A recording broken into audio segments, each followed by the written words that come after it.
Hello everyone and welcome to Slash Film Daily for Thursday, November 29th, 2018. On today's episode, we're going to talk about the latest film and TV news, and in a new segment of Life Advice Corner with Chris Evangelista, we're going to answer a question about lying to your friends. This is Slash Film senior writer Ben Pearson, and joining me on today's episode are Slash Film managing editor Jacob Hall. Hello, hello. And writer Chris Evangelista. Hello. All right, so let's start off with some breaking news, and Jacob, why don't you tell us about the Blue Beetle movie that's in the works? The Wrap is reporting that Warner Brothers is developing a Blue Beetle movie based on a DC Comics character.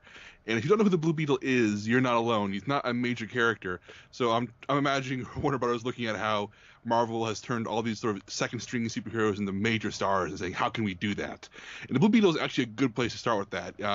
He can best be summed up as Iron Man meets Spider-Man. He has the very cool, slick armor, but he also is a teenager with angst and responsibilities. And there's also some more about him, but to get to that, I need to give a little bit of background about who the Blue Beetle is.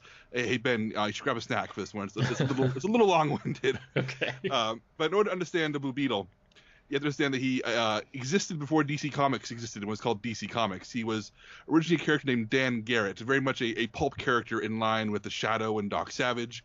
He had a mystical scarab item that gave him powers, and he fought evil and fought crime.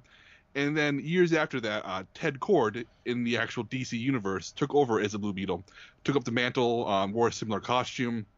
But unlike his predecessor, he did not have superpowers. He was just a very wealthy, science smart man who was able to build all of his gadgets, build lots of vehicles, and think his way out of all of his situations. Sort of like Batman without all the depressing dead parent stuff. He was very upbeat, very positive character. He's very popular. And only in recent years has Jamie Reyes taken over as Blue Beetle. And right now we're back to the magical scarab, where he encounters his scarab item from beyond who knows where. It attaches to his spine, and suddenly he can enter this suit of armor, has all kinds of special powers, learns that it's from outer space, learns that it's made by evil aliens who want to take over Earth, and he has to, use his great power to do great responsible things. And this new movie will be about Jamie Reyes. It'll be about the character who is currently the Blue Beetle in the comics, who's currently on the Young Justice animated series. And this is cool for several reasons.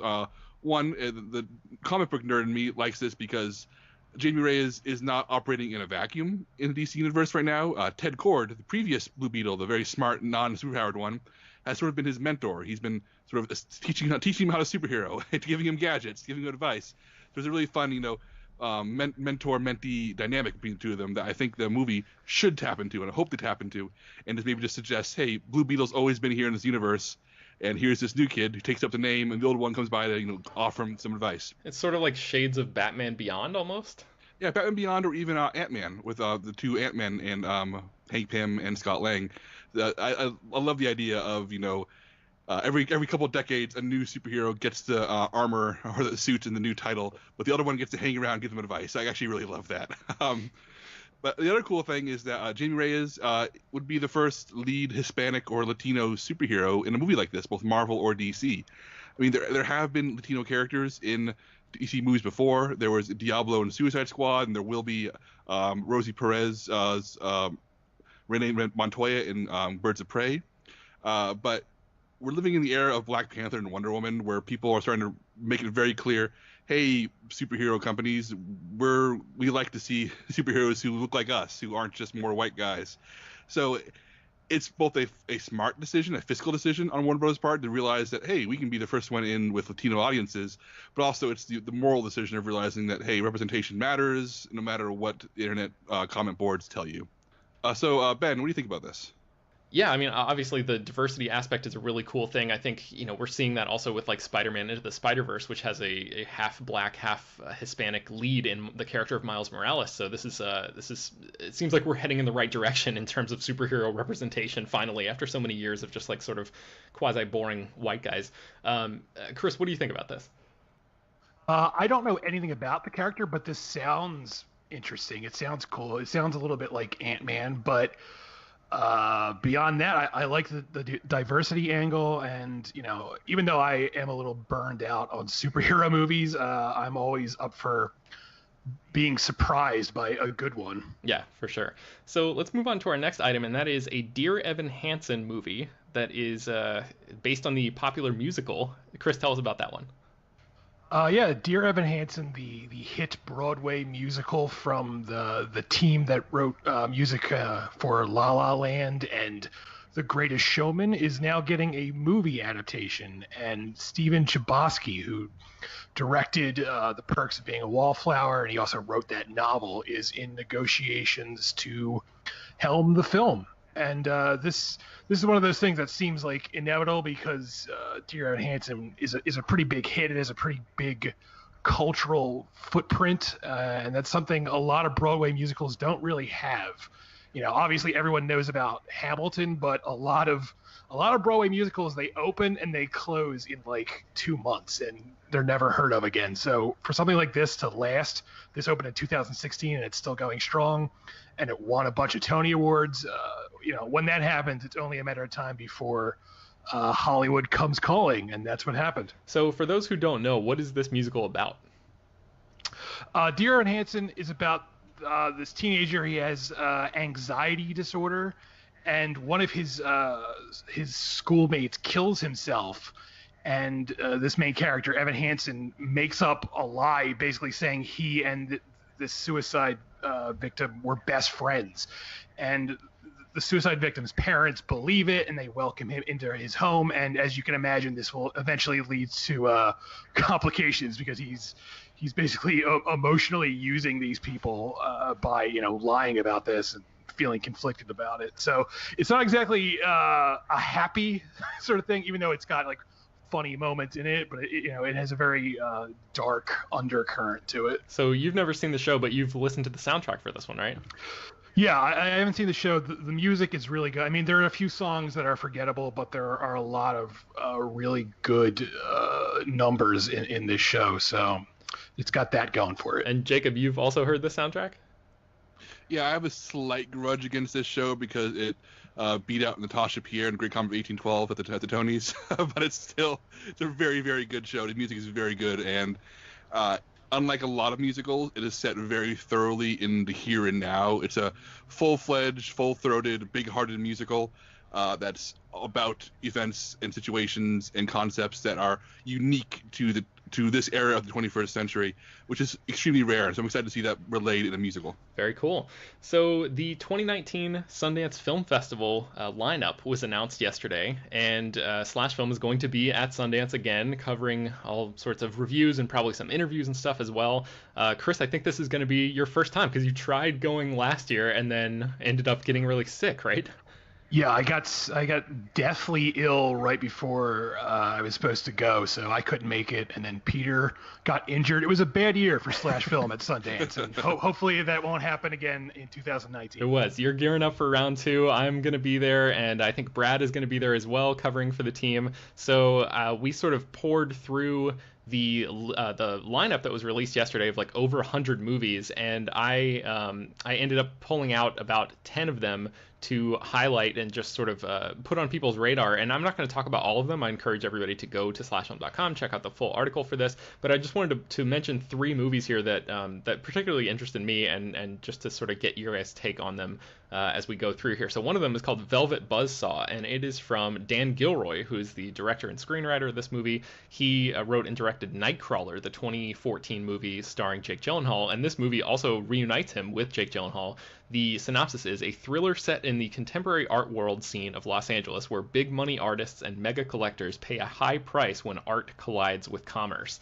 It stars Jake Gyllenhaal, Rene Russo, and Toni Collette, and also Natalia Dyer, who is from Stranger Things. She plays the one of the older sister character. I don't remember her name at this moment, but anyway, it's got a pretty good cast and a kind of a cool concept. I'm excited about the reunion between Gyllenhaal and Dan Gilroy. What do you guys think? Any Chris, are you going to put this one on your radar? Is this something you're going to try to see while you're there?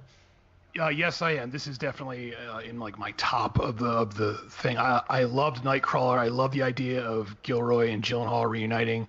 The only thing that gives me pause is I really did not like Dan Gilroy's second movie, Roman J. Israel Esquire. It was not good, and I'm hoping that was just a case of like sophomore blues, and he comes back strong with the third movie.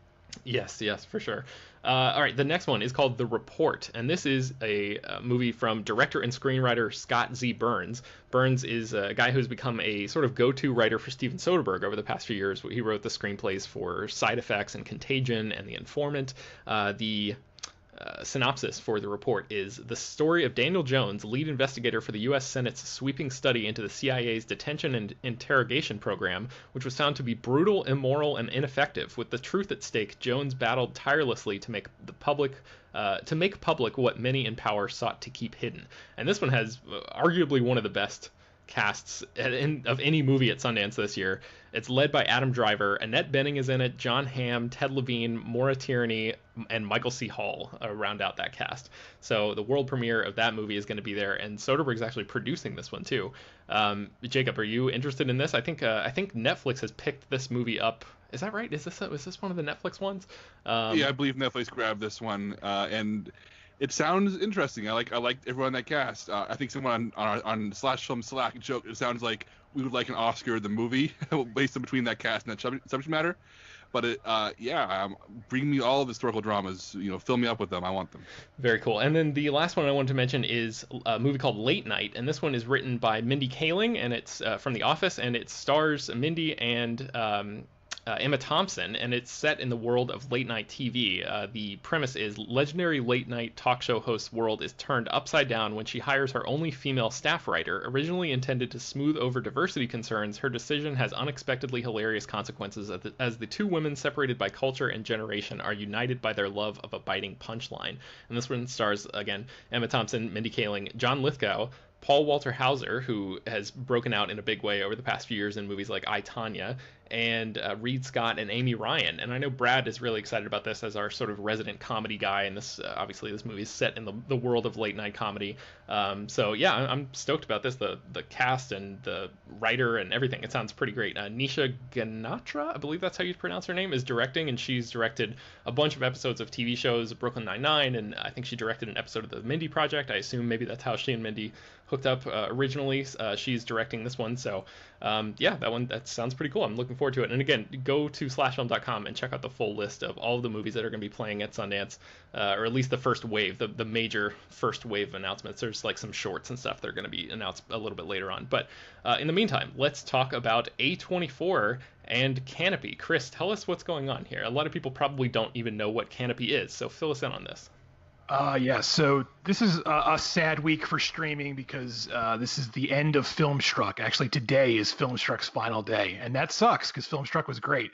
But if you were a Filmstruck user and you're lamenting its loss, I recommend you check out Kanopy. Kanopy is actually a free streaming service that you can sign up for through your library. There's a catch: not every library hosts it, but if you go to the Kanopy website, you can enter your area code. It'll tell you if the library near you hosts it, and if they do, it's literally free. And they have a really great selection, and they actually just added every single A24 film that's available on home video. The ones in theaters aren't there, obviously, but every home video available A24 film is now available to stream on there literally for free. So and they also have a really good Criterion selection.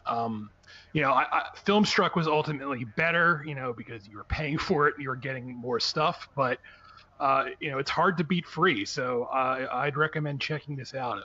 And just for people who might not immediately know the movies of A24, the library, what are some of the standout movies that they've produced? Oh, man. I mean, they have Moonlight. They have Under the Skin, which is one of my favorites. The Witch, Ex Machina, Lady Bird. Pretty much every buzzworthy indie movie in the last, 5 years has been from A24. They sort of, cornered the market on that. And Chris, I know you're sort of our resident streaming guy. Have you used Kanopy a lot? I mean, I know you've dabbled in it a little bit, but what is the UI and all of that? How does it compare to some of the other streaming services out there? It's pretty good. It's got a simple layout. It's easy to navigate. It's easy to find stuff on there. I'd actually, I hate to say this because I hate to kick something when it's down, but it's actually easier to navigate than Filmstruck, which always had a sort of clunky interface. So, Uh, it's very simple to use. It's good. I recommend it. I've only just recently started using it, but yeah, I would definitely recommend everyone try to check it out. Yeah, free sounds pretty great. Our next item is something that is sort of near and dear to the slash film heart. Jacob, tell us about the Console Wars becoming a limited series. Yes, the 2015 book Console Wars is becoming as Ben said, a limited series produced by Legendary. No network or streaming service is attached yet, but on one level, we need to disclose that the author of the book Console Wars, Blake Harris, is a contributor to Slash Film, which is our way of saying, being responsible at our job, but also a way of saying, hey, congratulations, Blake, this is awesome. Congratulations on this happening. This has been in the works for a while. 4 years ago, it was going to be a movie written and directed by Seth Rogen and Evan Goldberg, and now it's going to be a series directed by Jordan Vogt-Roberts, best known for Kong Skull Island, but also his really nice little indie movie, The Kings of Summer, from 2013. And for those who don't know, Console Wars, it chronicles the rivalry between Sega and Nintendo in the 90s. And Nintendo was, the entrenched veteran company with the lion's share of the market and the big name, and Sega was the crazy upstart who had a bunch of new leadership who said, hey, let's challenge Nintendo and try to take them down. So if you remember the 90s, you remember all these Sonic versus Mario fights and how Nintendo was the old stalwart, while Sega was the cool kid coming in trying to break things and crash things. This was the result of this big business rivalry.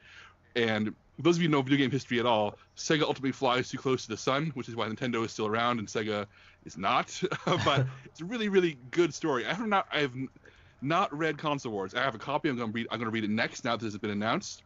But knowing the highlights of this history and the story, it sounds like it could be Mad Men, a little bit of Wolf of Wall Street, all those kind of stories of business success and business craziness. But also, there hasn't really been a definitive movie about the video game business. I feel like video games as an industry are sort of no one quite understands how it works outside of the actual industry in a way that people understand other businesses and other industries. So I'm really excited to see how Vogt-Roberts and this team are able to sell how a video game publisher works and how development works, and how the Mario and Sonic rivalry of the 90s defined how people still deal with video games. Where still these days, see people are an Xbox fan or they're a PlayStation fan, and you don't find anybody else. And it's this sort of entrenched, disgusting rivalry started here, and it's all because of corporate decisions that help define how people still think about video games. So it's actually really, really fascinating story. But what do you guys think? I know I'm the big gamer here, but I want to hear what you guys think. Yeah, this is one of the first the Sega Nintendo battle is one of the first times I can remember participating in anything having to do with brand loyalty as a kid, and that was like I had a Sega Genesis, so I was just a Sega kid. I have not read this book yet, but I am, I don't know much about the inner workings of what was going on with these companies, so I'm fascinated to hear, especially with like you're talking about, maybe a little bit of Mad Men mixed with Wolf of Wall Street. That's like, I'm sure there were crazy goings on behind the scenes in the 90s with like so much money and power and position in the industry, in a burgeoning industry that was like really starting to get into like the $1 billion break through those barriers and like really become a force in pop culture. I'm sure there's so many interesting stories to be told there. I'm really interested to read this book when I finally get my hands on it. And I think Jordan Vogt-Roberts, I'm not entirely sure how you pronounce his last name, but he is a really fascinating director to take this on because he's a big fan of video games in his personal life. He's got this Metal Gear Solid movie in the works that he's been trying to get made for a long, long time. And I think he was talking about the video game influence even in Kong Skull Island that you can see in that movie with references to things like Metal Gear and stuff like that that are actually like baked into the core of him as a storyteller. So to see him sort of tackle a video game story like this, a behind the scenes one, head on, should be really interesting. But Chris, what do you think? Did you grow up on either side of that Sega Nintendo divide? Do you have any interest in seeing this kind of movie? I had Nintendo when I was a kid, but yeah, I don't know anything about this, so I actually am kind of curious to just see this because it would be interesting to learn all this stuff that I really have no real knowledge about. I've never, I've played video games, but I've never really thought that much about the behind the scenes working. So on that level, I am interested. And yes, as Jacob mentioned, Blake Harris, the author of the book, has contributed a bunch of stuff to Slash Film over the years. He's done a lot of great like oral histories of the How Did This Get Made podcast, and speaking with a lot of the directors and filmmakers who made those awful movies, and got some really cool stories out of those that you can read on slashfilm.com. Let's move into the advice corner with Chris Evangelista. It's Chris's Advice Corner. It's Chris's Advice Okay, so this person has withheld their name, but they have written in, I'm a big fan of the show, I listen every day, and I have a question for Chris's Advice Corner. There's a big movie coming out soon that I've been looking forward to for literally years, but things are financially tight for me, so when tickets went on pre-sale, I did not get them immediately, but my friends felt bad for me knowing how much I want to see the movie, so they bought 2 tickets for me, a very kind gesture, which I was touched by, but unfortunately, they bought me 2 tickets for a showing at a nearby theater, the only theater in my area that does not have pre-arranged seats. Ever since theaters started this practice, I will not go to a theater that doesn't have it. Waiting in line for who knows how long just to get a good seat now seems like the dark ages to me. So the theater they picked is one I would not normally patronize. Just the thought now of having to get there extra early fills me with anxiety. I have no idea how popular this movie might be, so it might all be okay, or I might end up sitting in the front row or off to the side, or maybe not even able to sit with the person I'm going with. In case there aren't 2 seats in a row. I realize that if I don't go to this screening and I don't tell my friends, then I'm wasting their money. If I tell them I'm not going and make sure they ask for a refund of their money, then I might insult them, and of course I don't want to do that. Or do I just suck it up and go? What should I do? Help me, Obi-Wan Evangelista, you're my only hope. Thanks, name withheld, city withheld, but I am a real person. So, quite the conundrum here, Chris. Or is it? What do you think about some advice for this person? Well, name withheld. You can actually return movie tickets. I've done it before where, I've bought tickets in advance and we missed our showing, or there's even been times where we've gone into the theater, haven't been able to find a seat, and then just gone back out and been like, give me my money back. I can't find a seat. So you could really just try going to the theater saying, I can't attend this show. Can I have my money back? And they'll give you the money for the tickets. And then you could go buy a seat at a theater with a reserved seat. I really think that would work unless your theater is like extremely strict. But I don't know why they would say no, honestly. Interesting. So you're thinking there's a way to for everybody to get what they want and for the friends to never know that this actually happened. Right, yeah, that's the other part of the advice. Lie to your friends forever and never tell them you did this. But you should be able to get away with it, honestly. I guess it depends on how duplicitous you are. If you have a problem ever telling your friends this, and it eats you up inside like an Edgar Allan Poe character with the heart beating beneath the floor, it might be an issue. But otherwise, I think you'll be okay. Jacob, do you have any 2 cents to throw in here? What would you do in this situation? I actually slightly disagree with Chris here. I'm going to break into his advice corner with a sledgehammer and smash the walls. I think that if you've been looking forward to this movie for years, like literally years, as you write in your email, name withheld, then getting to the movie early, 2 hours early, make it an event. Bring your friend or your partner, whoever your second ticket's for, and make it something special. Make a day out of it. Go get some lunch beforehand or plan dinner afterward. Wait for the 2 hours. Bring games. Bring a book. Bring something to keep you and your friend/partner entertained and talking and having fun. If this is something that's so important to you that your friends went out of their way to buy you tickets, then the wait is worth it. Next week or the week after, when you go back to seeing more movies regularly, buy your prearranged seats and go about your merry way. But I think that you owe it to your friends to see this gesture as something genuinely thoughtful, and you should take advantage of that and build your entire day around it and make it something that you won't forget as opposed to just another day at the movies. That's what I would do. You can listen to me or Chris. We're both great. All right. Yeah. Seems like you got 2 valid options there. I think I would, I don't know. I guess I would side with Jacob just on the chance that that things don't work out, and like the idea of having to confront your friends and tell them that you ended up whatever situation be, if they went out of their way to get you those tickets, I would make sure, or to get me those tickets, I would make sure to be in that seat and honor my end of the bargain at least. So I don't know, that's where we stand on this one. So the advice corner. But, if you return the tickets and use that return money, it's like your friends are buying it anyway. It's money you wouldn't have had either way. And if you return the tickets, got the money and blew it on something else, right? Like, a fifth of rye or something like that, then you'd be a jerk. But this is, it's a transaction. Yeah, it's just moving you into a place where you prefer to see the movie. It's like money laundering, basically. You're taking the money from one spot and putting it somewhere else. Yeah, okay, so you've heard it here now. So money launder away is the advice from Chris, and that's what I heard anyway. So thank you to Love You Wally for creating a theme song for Chris's Corner, and I think that's going to bring us to the end of this edition of Slash Film Daily. You can find more about all the stories we mentioned on today's show at slashfilm.com and linked inside the show notes. Slash Film Daily is published every weekday, bringing you the most exciting news from the world of movies and TV, as well as deeper dives into the great features you can find at the site. You can subscribe to the show on iTunes, Google Play, Overcast, Spotify, all the popular podcast apps, and please be sure to send your feedback, questions, comments, concerns, or questions for Chris's life advice corner to peter@slashfilm.com, and make sure to leave your name and general geographic location in case we mention your email on the air. Don't forget also to rate and review the podcast on iTunes. Tell your friends about the show, spread the word. Thanks for listening, everybody, and we'll talk to you next time.